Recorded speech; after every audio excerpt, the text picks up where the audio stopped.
Hey, what's up? We're the Ghost Inside. And you are watching Unsigned and Unleashed.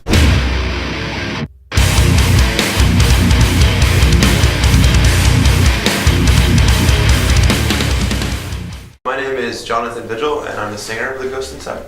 I'm Jim, and I play the bass.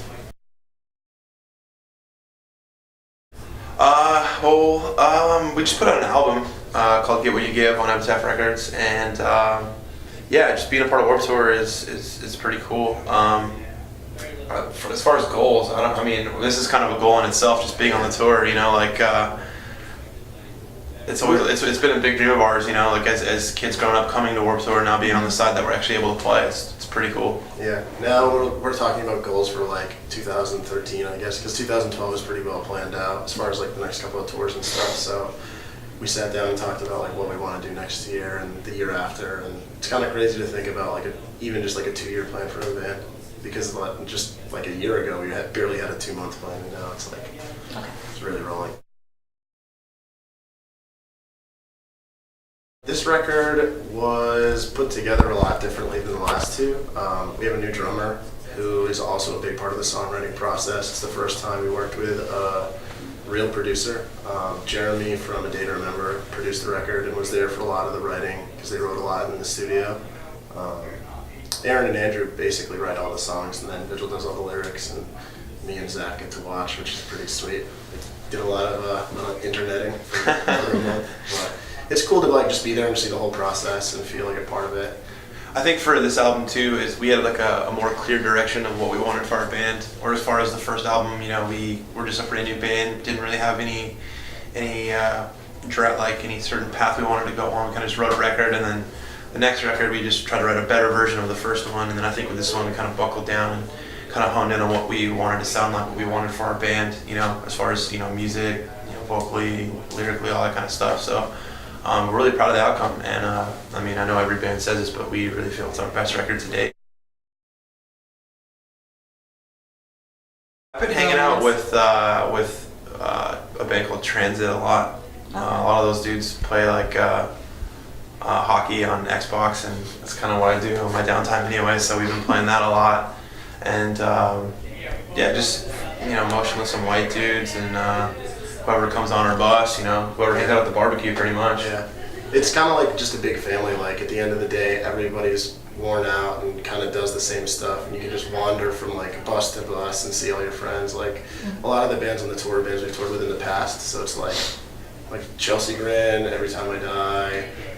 I see the Born of Osiris guys, even For Today, Falling in Reverse, we run into all the time. So it's cool.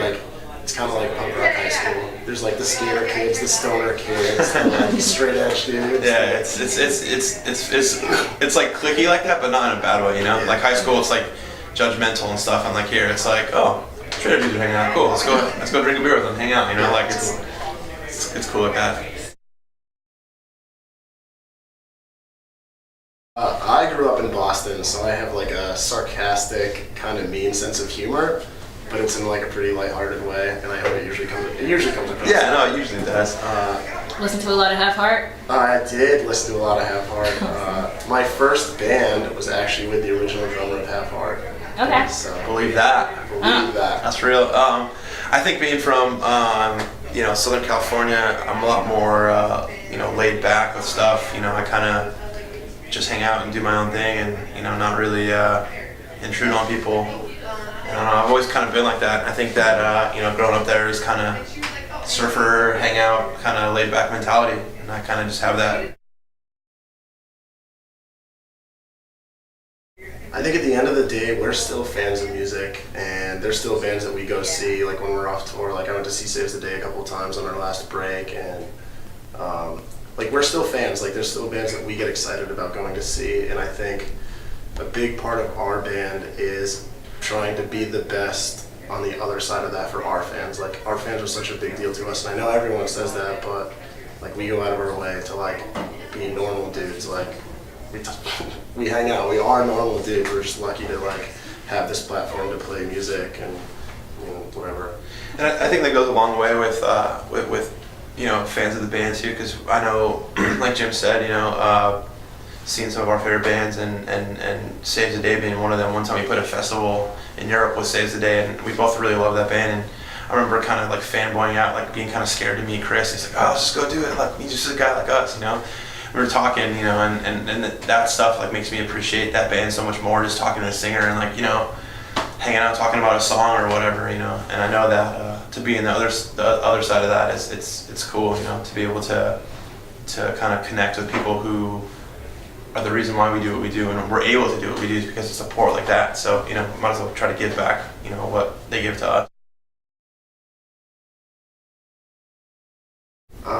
I'm 30 now, so my teenage years are a long way behind me, but I grew up listening to a lot of like the Boston hardcore bands like 10 Yard Fight and In My Eyes and stuff like that, but I also listened to like Korn and Limp Bizkit and crap like that. So I think somehow I found my way to this like middle ground of being in a metalcore band.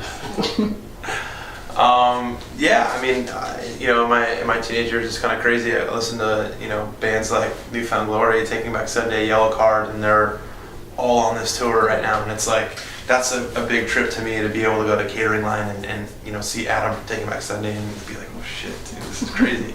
You know, and I listened to a lot of, I grew up on like my first album I ever bought was like the Offspring Smash and like Green Day and No Effects and like that kind of side of like punker kind of stuff, and then it evolved into hardcore. And you know, I've always had a foot in hardcore and, you know, a foot in like metalcore and stuff like that. So I listen to a lot of the same stuff. I think it's either pretty heavy or pretty light. You know, I don't really have a big mix in between. You know, I can go from Taking Back Sunday to like, you know, Motionless in White or whatever, you know, something like that. Like, I'll go watch them and be stoked, and then go to Main Stage and watch them and be like, yeah, this is awesome. You know, so okay. I'm kind of the same deal. I think it's usually the opposite. Like, I know for us, like, we go up on stage for a half hour and he yells and we all look mean for a half hour.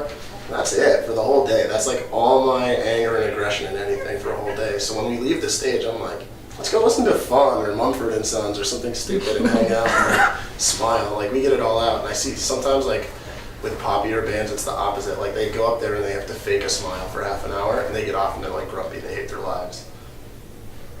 Yeah, what do you say? No problem. Yeah,